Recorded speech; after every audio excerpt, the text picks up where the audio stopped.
Hi guys, so I'm recording a quick video to go along with a blog post that I have just finished writing. And the subject is speaking with confidence in a toxic work culture. Now, admittedly, as someone who is a business owner, works for myself, I don't really have to worry about being inside a toxic work culture these days. If I am, it's because I've woke up in a bad mood that morning and I've only got myself to blame. But it's definitely something that I've experienced in the past.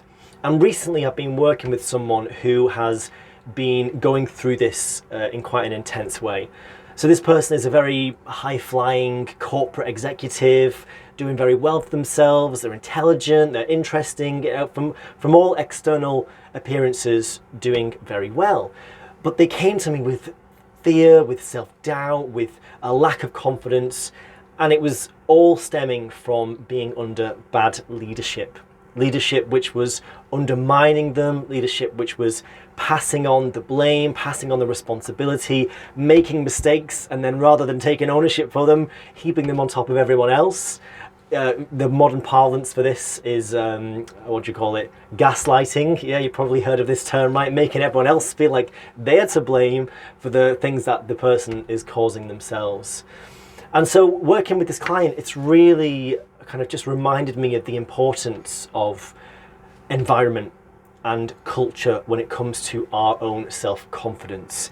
And even though our confidence is something that we can work on and something we should take responsibility for, it is just as important to recognize that we are so permeable in our confidence, right? And we can't help but be affected by the people around us.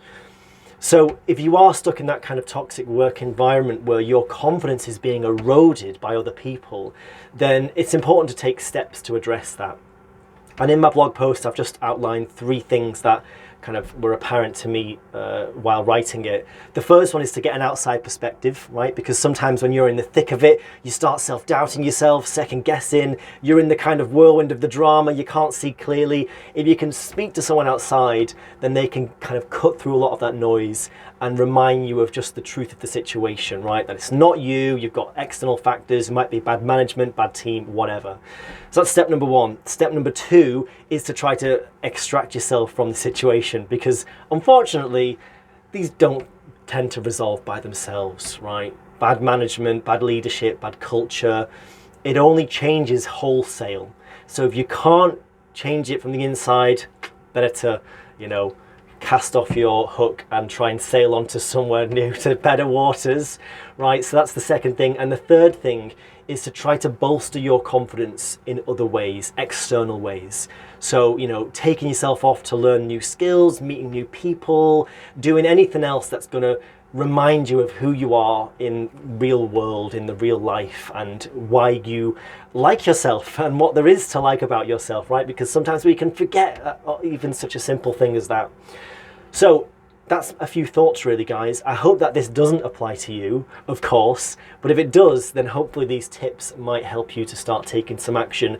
Confidence, it's something we have to earn, it's something we have to build, but it's also something that we have to hopefully have bolstered by the people around us. And so if your culture isn't building you up, then make sure it's not bringing you down.